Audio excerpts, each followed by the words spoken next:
in today for Crystal Brandon. We're having a conversation with Elissa Silverman, the incumbent council member at large on the DC Council. Welcome. Thank you for joining us. It's my pleasure to be here, Don. As an independent, one of the few independent council members on the council, you've had a very interesting background that led you to a career in local politics, starting with being a reporter for the Washington Post and the city paper. Yep. How did that career get you interested in local politics? Well, I think I've always been interested in cities and how they work and the people in cities. So I started my career in journalism. I worked for Bill Moyers, who was a very famous journalist in television, was my beginning.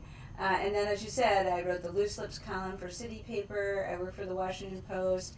Then it wasn't such a rosy time in the journalism business, especially the print journalism business, and I decided that I wasn't a survivor, so to speak, in the industry. So I decided to take a different direction. I went back to school. I went to school for urban planning, a graduate degree in urban studies, and as well worked for a think tank called the DC Fiscal Policy Institute. DCFPI focuses on DC's budget policy. And then I got really frustrated because we had a lot of scandal at the Wilson Building. As you probably know, 3 council members ended up being indicted. And I felt like district residents deserved somebody who was honest and who was focused on the things that really mattered, like good schools, affordable housing, and how we create opportunity across the city. And I wasn't the perfect person, but I felt I was honest and cared about those issues, and I ran for council. Outstanding. And so I'm interested to know, in your second term, if reelected, what is going to be one of some of your primary focuses in your second term? Sure. So I serve as labor chair, and one of the things that I am very focused on is making sure that we can take advantage of our own economy. I don't think that we're strategic enough about the industries that make up a lot of jobs in our city. We think of ourselves as a government town, Don, but actually some of our biggest employers are hospitals and the healthcare industry, as well as the hospitality industry. We've had a big conversation about that recently, but we don't have pipelines into those jobs for our high school graduates, or as well for adults who want to get into that line of work. So what I want to focus on in the next 4 years is making sure that district residents have an opportunity to participate in our economy. I'll give you an example. We're building a hospital east of the Anacostia River at the St. Elizabeth's campus, a new hospital, and everyone agrees that's going to be great because we have such health disparities across the city, and it's difficult to access health care, especially in Ward 7 and 8. But we're not going to take full advantage of that hospital because if you think about it, that's $325 million of construction spending. And we need master electricians and plumbers and glaziers and people to set up the IT system. And in my opinion, every one of those jobs should go to a district resident. That's not going to happen right now because we don't have enough people going into apprenticeship programs and IT training that I want to get us there. And then that's just the construction phase. What about the permanent jobs at the hospital? I want district residents to be the RNs and the medical records technicians and the administrative personnel. That's where I want us to go in the next 4 years. And how do you envision that we'll get there? So we need to build the pipelines. We need to make sure that we have the infrastructure, the higher education infrastructure, as well as the adult learning infrastructure, and work with our key industries like the Hospital Association and the Restaurant Association to create the training programs and just the skill set. I'll tell you, Don, one thing that I've learned as labor chair is a lot of employers in our city say to me, I can teach what they call the hard skills. What I can't teach are good habits. Showing up to work on time, being able to communicate well, resolve conflicts. Those are what some people call soft skills. I actually think they're essential skills.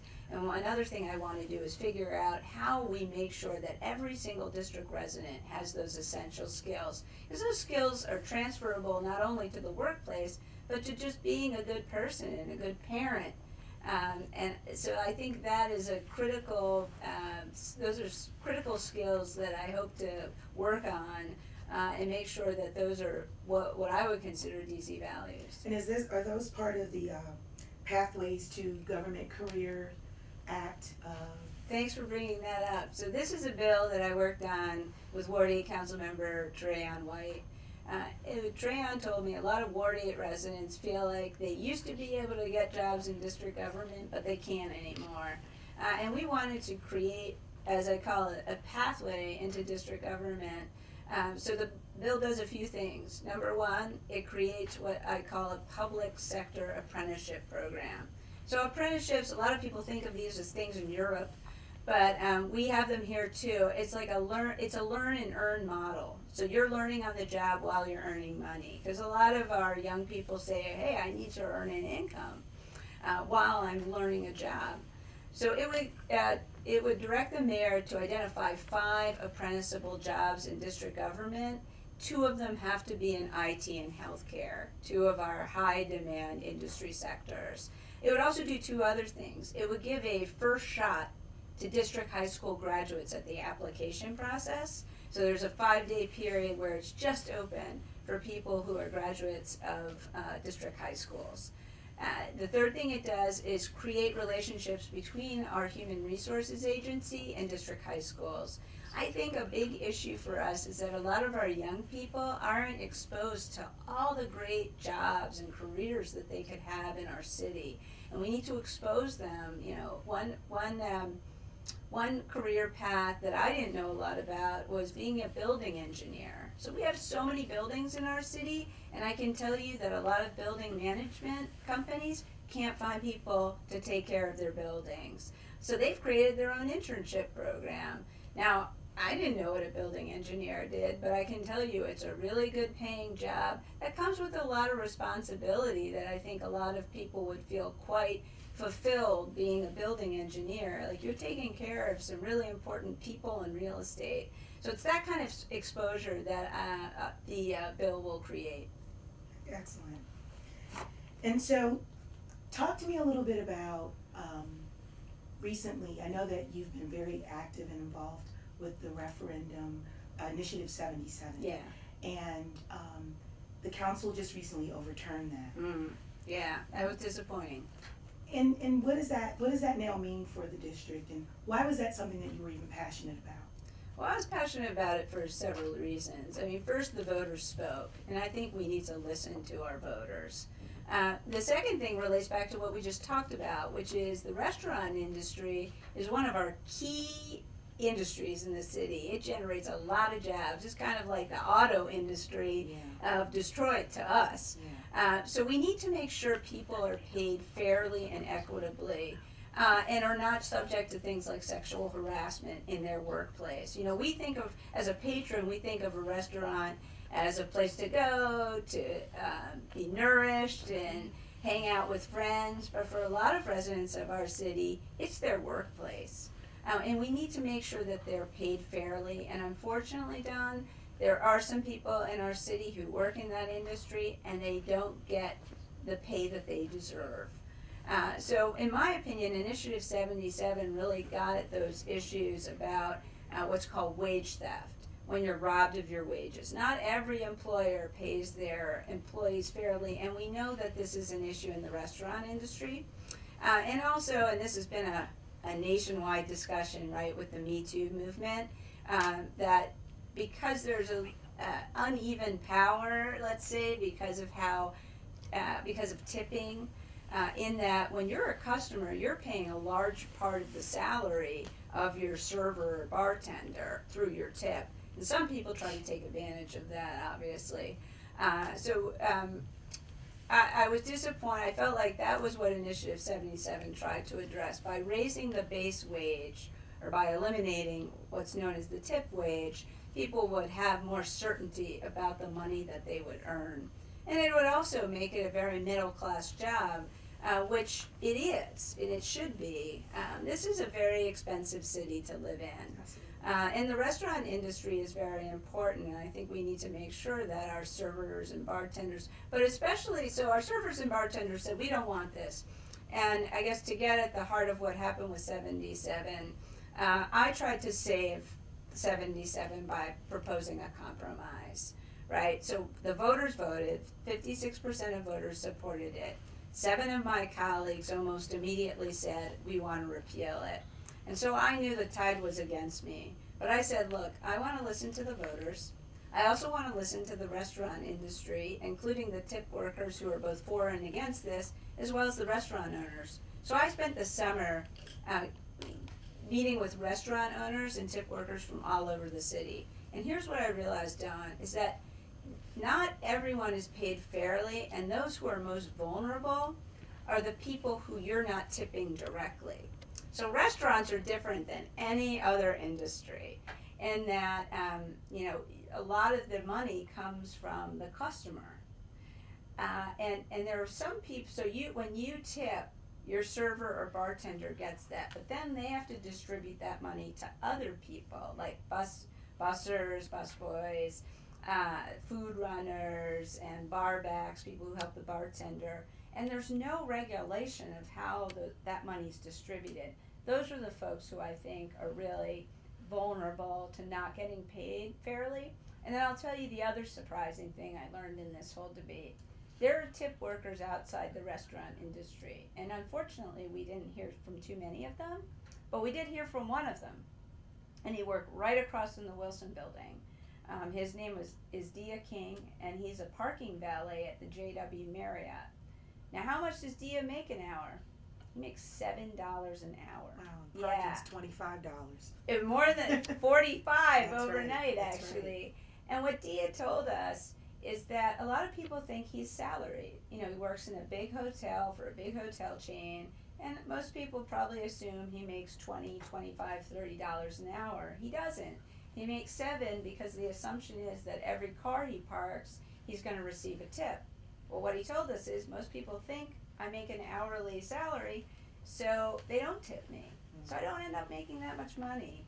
So for the folks like Dia and for the folks like the bussers, I thought they deserved to get a raise and that we should implement 77 for them. I also proposed some protocols to address the sexual harassment issue, but unfortunately I could only get 5 votes for that package. And so at this point, is there anything that the citizenry can do to get the council's decision overturned even? Well, so we've had a second vote, so Initiative 77 is overturned. But what I would say to voters is pay attention to who listens to you and who doesn't. This is in DC Today. We'll be right back.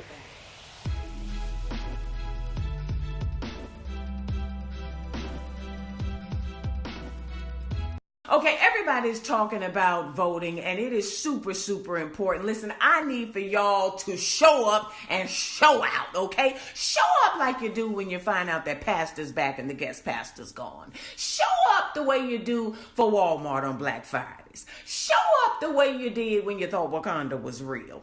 Show up like you do when you're sitting in your car waiting for your dude to come out of side piece out so you can bust him in his mouth. Show up the way you do when that hairdresser say, I can squeeze you in at 2. Show up the way Cat Williams did on Wanda with an opinion and a vengeance, bitch.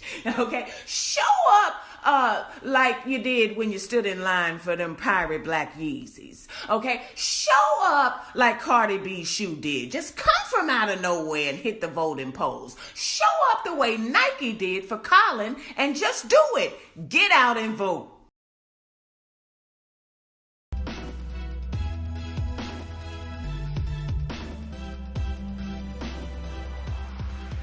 Welcome back to NBC Today. And we're having a conversation with Elissa Silverman, council member at large on the DC Council. So before the break, we were talking about Initiative 77. And another highly contested topic of discussion has been the paid family law. Taking on all the easy stuff. Yeah. So why don't you help us understand why you were passionate about this initiative? Sure. And some of the misperceptions that people may have about it. Sure, happy to talk about it.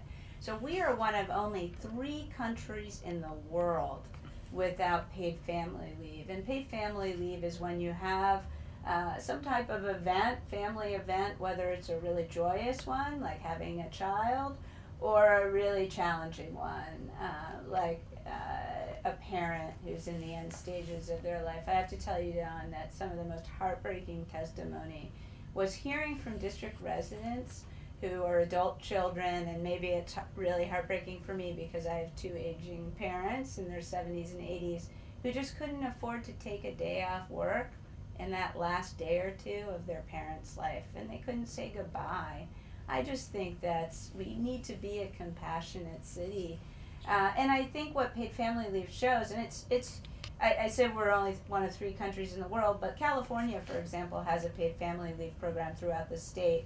And what it shows is paid family leave is not just good for people, but it's good for businesses too, and that workers, when they're able to take care of their loved ones, are more productive when they're at work. So the way paid family leave would work is that employers would pay a contribution of 0.62% into a fund. It's basically an insurance fund. And then when you had one of the qualifying events, let's say that, a good thing, like you're having a baby, you would take the time off that you already would, but you would be able to submit your medical forms to say, actually, I should get compensated for this time off through the fund. I'll talk about the controversies. So the controversies here are that some people have said, well, hang on, this fund would not only fund district residents to take time off for loved ones, but Maryland and Virginia residents. And here's what I'll say to that, is that unfortunately a lot of our jobs in the city are taken by Maryland and Virginia residents, but paid family leave is just like unemployment insurance or the minimum wage. We don't pay a DC minimum wage to DC residents and a Virginia minimum wage to Virginia residents. And the district actually pays unemployment insurance no matter where you live. If you live in Virginia but work in the district, we pay your unemployment insurance. So that's kind of a red herring, I have to say. The other issue is why do employers pay the full ride? And that's about statehood, very frankly. So as you know, Congress handcuffs us. In our Home Rule Act that governs the city, Congress says that the district can't tax the income of people who work in the city but live elsewhere. So that means that we can't take income that's earned from a Maryland and Virginia resident and put it in a district government fund. It's just prohibited. So all those folks who make these arguments and say, oh, I'm for paid family leave, but I'm just not for giving it to Maryland and Virginia residents, well, they're really not for paid family leave because there's just no other way. We looked 3 years for a different way to structure the program, and there's just no other way to do it. Yeah, that's unfortunate. Now, why don't you tell me a little bit about how your campaign is different from your opponent? Well, one of your opponents. Right. So I think an important thing to note for district residents is this is a unique race and that it's a pick-two race. Yeah. So you have 2 votes for the at-large position. And I occupy what's called one of the non-majority party slots. So back to the Home Rule Charter again, Congress says that on the 13-member council, 2 of the at-large positions have to be non-majority party, which is in the district, non-Democrats. So you have a Democrat running, Anita Bonds, you have a Republican, you have a statehood Green Party candidate, David Schwartzman, and then there are 3 people running for the independent slot. So there's one candidate who has raised, I think, a fair amount of money and has gotten some attention. That's really my opponent. And we do have very big contrast. Paid family leave is one of them. I'm for it, she's against it. Another is Initiative 77. I was against repeal, she's for repeal. Another gets to the heart of sort of how we raise our money, which is one of the things that makes me unique on the council. There is another council member, Charles Allen from Ward 6, who has the same approach. We don't take LLC money or corporate money or even labor PAC money. I'm the labor chair. I don't even take labor PAC money. I only take money from living, breathing people. And why is that important to you? Because I think it speaks to how I make decisions. When I'm making a decision, let's say about Initiative 77, I'm not thinking about how much money the restaurant lobby gave me or how much money, let's say unpaid family leave, how much money some of the biggest businesses in the city gave me. I'm thinking about what is the best policy for the district and for district residents.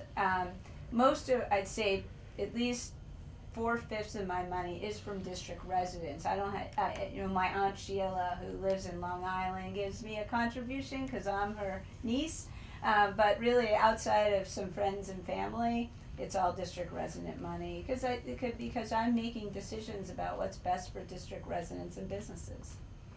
And so, if elected, what's your vision for the city for the next 4 years? Sure. We need to make sure that the district actually works for its residents and that we optimize the spending that we do to make sure we get a good return on the investment. I talked about my vision in terms of workforce development. There are so many jobs in this city that do go to Maryland, Virginia, or Pennsylvania and West Virginia residents. They should be district residents in those jobs. So I talked a little bit about that. Then obviously that is related to our education system. It shouldn't depend what your parents do for a living or what zip code you live in, what your economic future should be. And the key to that certainly is our educational system. I'm concerned, Don, that we have a system that just doesn't, we don't have a system really. We have a lottery. We have a game of chance. Yeah. We need to have an educational system, a public school system that works for all of our families, that no matter where you live, you feel like your child or you are going to get a good education. And right now, we don't have parents feeling confident about that.